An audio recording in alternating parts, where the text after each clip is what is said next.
Welcome back, everyone, to Global War 1914, Operation Albatross. This is fall-winter of 1912 for the French.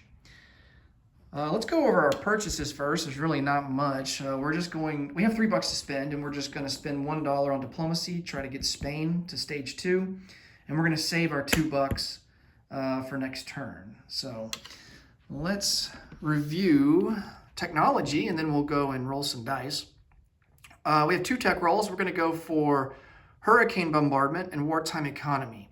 I don't think I've explained hurricane bombardment yet. That has to do with artillery and as it relates to trench lines. And so a trench line is a pretty powerful thing in this game for defending nations. In order to form a trench line, a nation has to have 6 or more infantry present in a province. And then if infantry are lost in the first round, and it goes below the threshold for maintaining the trench line, then the battle will continue. So if a trench line is not broken after the first round of combat, then combat is limited to 1 round.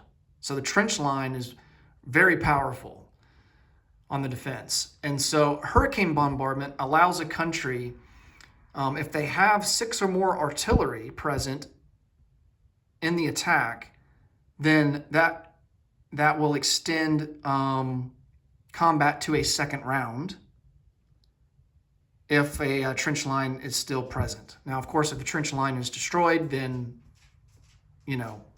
at that point, combat would go all the way to the full 3 rounds, assuming it's not fall-winter.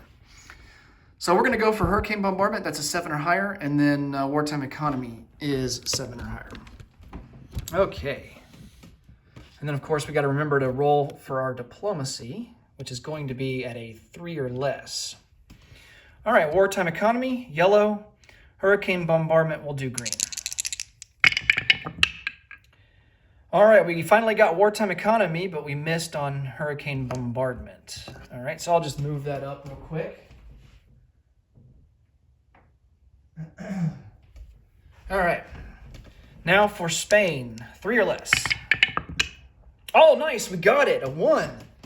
Sweet. So France moves up to stage 2 for Spain. And that'll be great. So we're capped out at 2 stages for diplomacy here in the prequel. But that will get us ahead of the game for sure.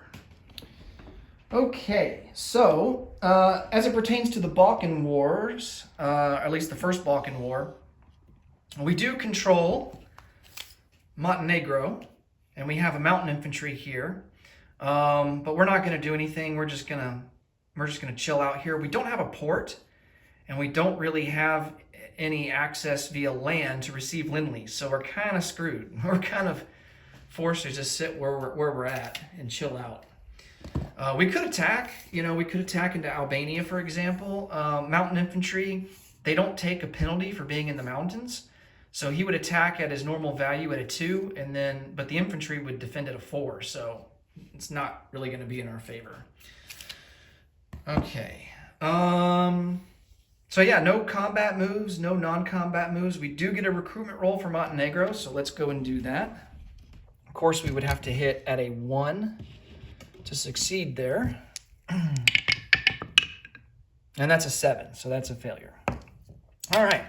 So we did save $2, and so we will collect 3, and that will give us 5 for next turn.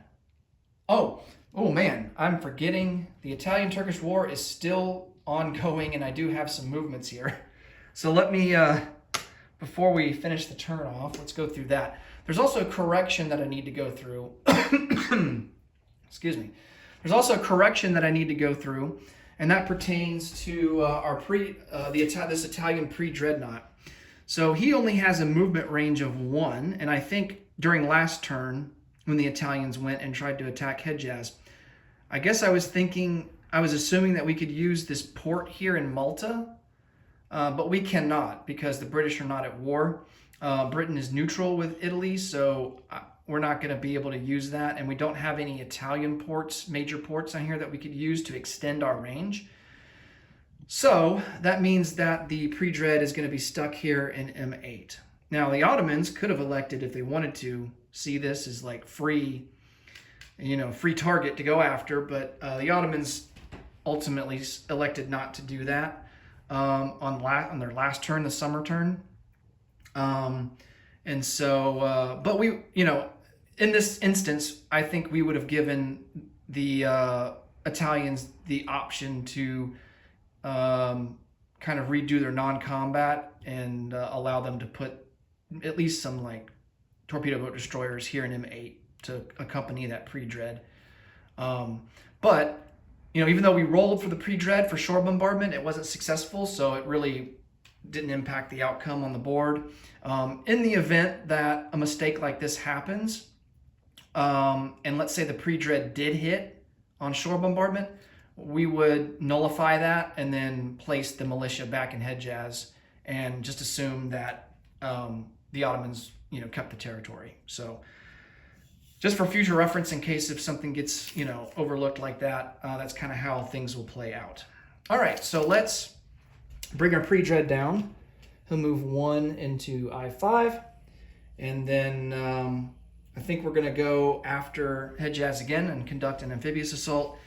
Now, conventionally, this will be the last turn for the Italo-Turkish War.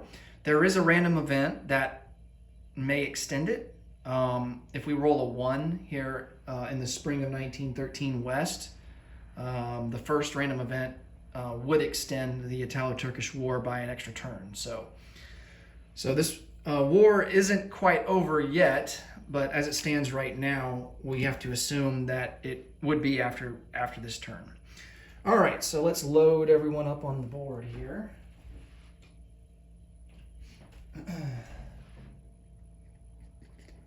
And we do get our full shore bombardment rolls this time around.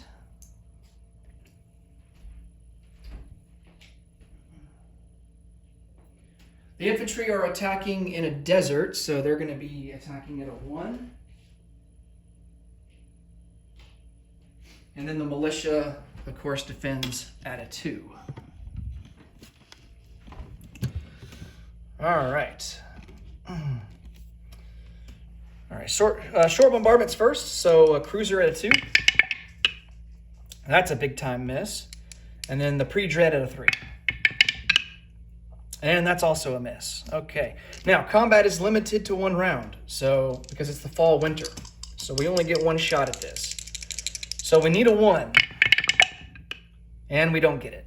All right, let's hope he doesn't roll a 2. And he does not. He rolls a 9. Okay. All right, so the board will maintain status the way it was. Of course, our assaulting infantry into Hejaz will have to retreat back to I5 and stay there. And I think, once this war is over, if this war is over at the end of this turn, Italy at that point will be neutral and they won't be allowed to shift and move any guys. They won't have a turn because they'll no longer be controlled by any major power, and they won't have a turn for themselves for the rest of the prequel. So these ships will be basically just stuck here in the Red Sea. All right. So I think that will finally do it for the French turn. Let's do our recruitment roll for Italy. Can't forget that. That's going to be at a 10 or less, so pretty good odds here for us to get some extra troops. And we do. We roll a 4. So I'm going to just put an infantry. I'm going to put an infantry into northern Italy.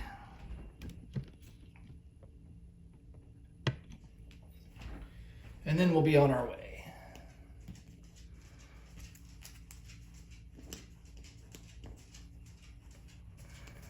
All right. So we had 2 bucks left over. We collect 3, so we will have 5 for next turn. That will do it for France. Next up, it's the Ottomans. Thanks so much for watching. Until next time, take care. Bye for now.